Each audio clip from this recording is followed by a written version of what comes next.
How to use Instacart EBT payment option. First of all, go ahead and open the official site of the Instacart from your favorite browser or open the Instacart application on your device.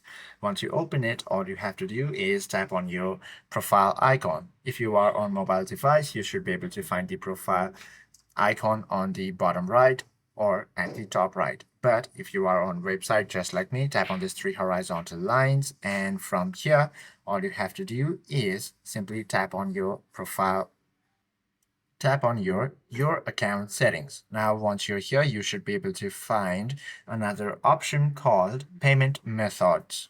Go ahead and tap on this. From here, scroll downwards and you will find this EBT SNAP over here. Go ahead and tap on this, then proceed to fill in your details for your EBT SNAP card. Once you fill in your details, hit backwards and go to the home. Now, once you're here in this stores panel, go ahead and select any of these stores, proceed to build your cart. Once you've done so, all you have to do is head to the checkout.